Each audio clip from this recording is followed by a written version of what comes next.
Charlie's Angels. This is the latest reboot incarnation of, what was once a 70s TV series, written and directed by Elizabeth Banks, who is, a real force for change in a male-dominated Hollywood industry, starring Kristen Stewart, Ella Balinska, and Naomi Scott. So the plot concerns the theft of a new energy source, which is capable of being weaponized and therefore sold on the black market. So originally rival angels, Sabina and Jay must team up with a new recruit, Elena, who was blown the whistle on her company because she was the person who designed the energy source and then realized that there was a potential glitch in it that could make it weaponized. And as a result of that, she suddenly finds herself on the receiving end of some very dangerous attention from, on the one hand, some very, very bad people, and on the other hand, from the angels. And they want her to come and join them in the fight against wickedness. This is the closet of my dreams. And I just get to take whatever I want? Borrow. Oh. Is that an actual rule? Okay, so you want to start with a protective base layer? I recommend the fitted camisole. Yeah? Huh. Some kind of polymer material. Bulletproof composite body armor. It was originally developed as a protective layer for spacecraft. Yeah, and it's a bra that doesn't dig. Progress. How we doing down here? Ah, we're still in the first closet. There's another closet. Armory open.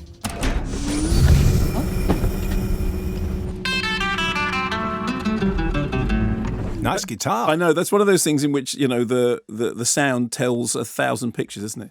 So when you consider the catastrophic results of the previous big screen incarnation of Charlie's Angels, which was those two McGee things, which were, directed in that kind of hyperventilating style that was McGee's own, as of course we saw when Christian Bale later on had a meltdown when they were making Terminator Salivation.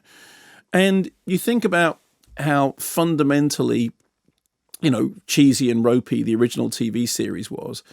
I think that this version of Charlie's Angels is really much better than anybody had the right to expect. And I should say from the beginning that although there are certain things, it's frothy and it makes no sense, but it doesn't matter because I really, really enjoyed it.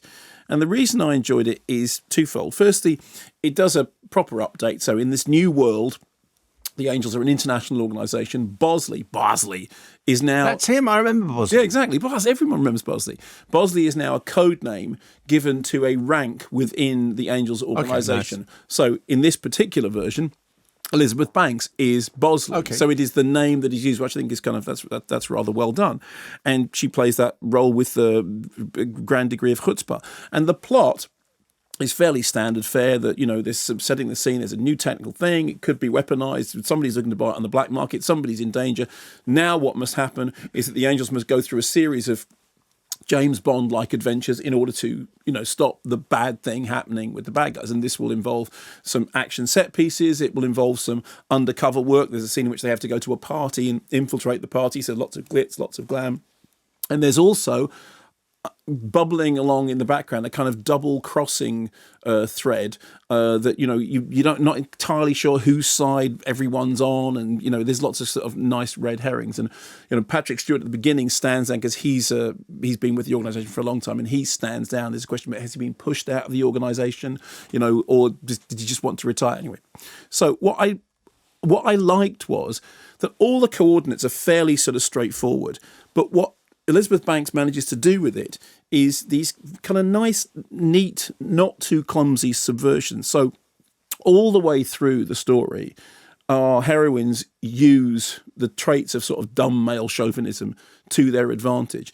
There's a lot of stuff about the fact that it takes a man a certain amount of time longer to suspect that a woman is a spy because he is just assuming that she's somehow lesser than him.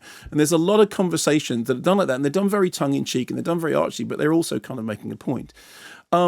Also, the action sequences are nicely done, and the set pieces are nicely done. But what matters is the sort of sparky interaction between the leads, who have got a very good line in kind of deadpan, droll, slightly snippy conversation. And of course, this is not surprising when you consider that Elizabeth Banks has got a great history in that kind of quite dry, quite droll comedy. And Kristen Stewart is very funny, and in the past she hasn't that often been given terrifically funny roles. I remember the first time you interviewed, it was around the sort of time of Twilight, and there was a whole thing, people were kind of complaining about her being sort of notoriously straight-faced, but she demonstrates sort of real comic chops here. So, obviously, Charlie's Angels is a sort of meringue-like confection, but what I really liked about this was it is in a quiet, odd little way. It is quietly subversive because it's a big, fun, frothy spectacle, action movie that in all these little ways makes a little change. Like there's one moment when they're in Istanbul, and in order to get something that they need, they have to donate an entire van load of stuff to somebody who's running a women's shelter. And it didn't make a huge big deal of it, but that happened. And all the way through, our heroines are smart, but they constantly use the fact that people think they're not against them, which actually, of course, was one of the things that was written into the original TV series. So it dispels the memory of those first two big screen adaptations, which I thought were just terrible. And it is funny, and it is, disposable frothy fun, but good, entertaining, disposable frothy fun made by people who are just, managing to slip some subversion in there amidst the froth.